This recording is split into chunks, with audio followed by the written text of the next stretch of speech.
trabajadores.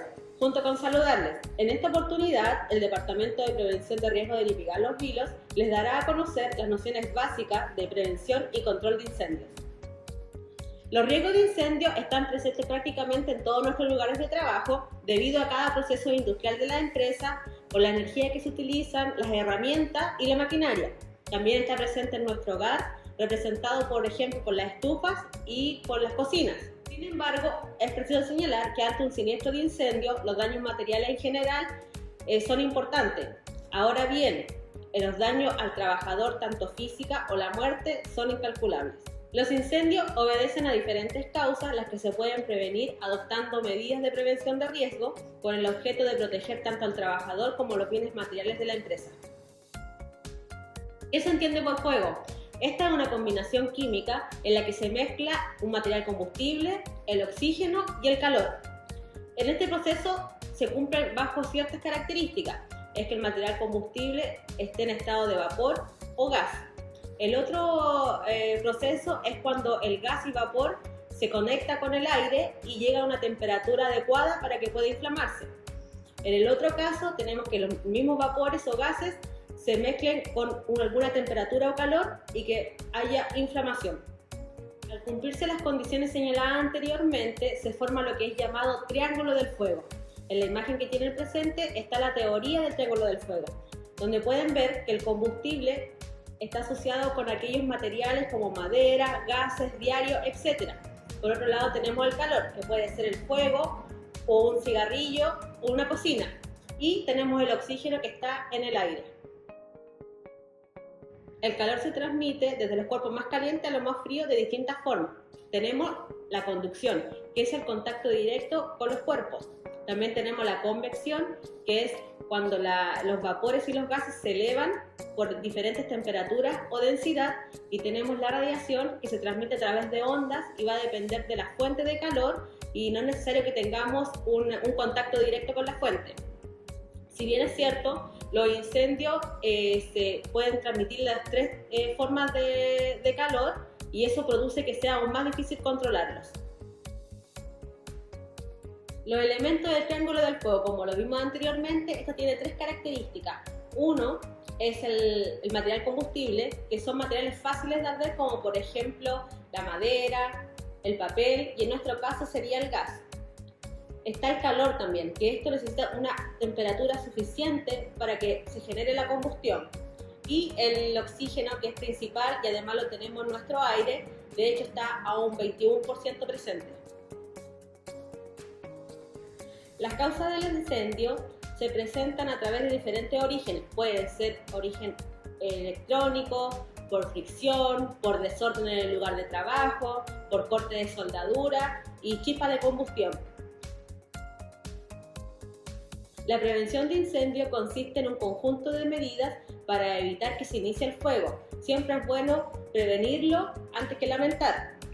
Ahora bien, la idea de la prevención de incendio es que se eliminen uno de los tres componentes del triángulo del fuego que ya lo habíamos conversado. A continuación, les voy a dar a conocer una serie de medidas para evitar estos siniestros de incendio, como por ejemplo las instalaciones eléctricas deben estar en buen estado, mantener el orden en el lugar de trabajo, desarrollar programas de mantención tanto a los vehículos o a las instalaciones de la empresa, mantener buena ventilación y siempre los materiales combustibles tienen que estar alejados de alguna fuente de calor. La clase del fuego, según la norma 934, se clasifica de acuerdo al material combustible.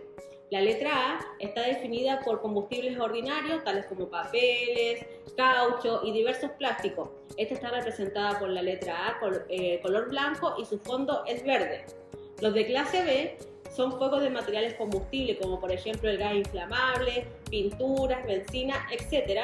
Y está identificada por la letra B, color blanca, y el fondo es rojo. Los de clase C son aquellos que comprometen equipos energizados electrónicamente. Para este tipo de incendio es necesario que la fuente de energía sea desconectada.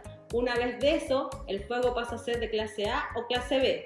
El símbolo que representa este fuego es la letra C blanca y el fondo es azul. La clase D son aquellos combustibles de materiales químicos tales como aluminio, titanio, circonio.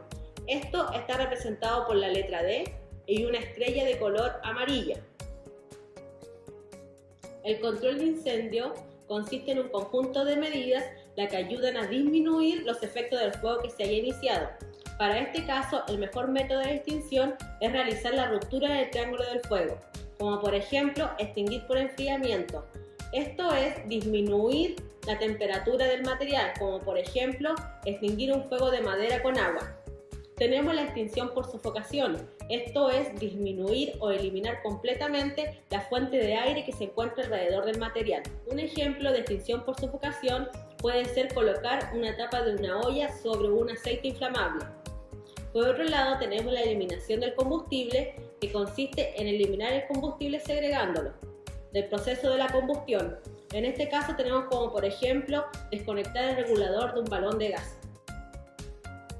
En esta oportunidad les daré a conocer los tipos y usos de los extintores portátiles.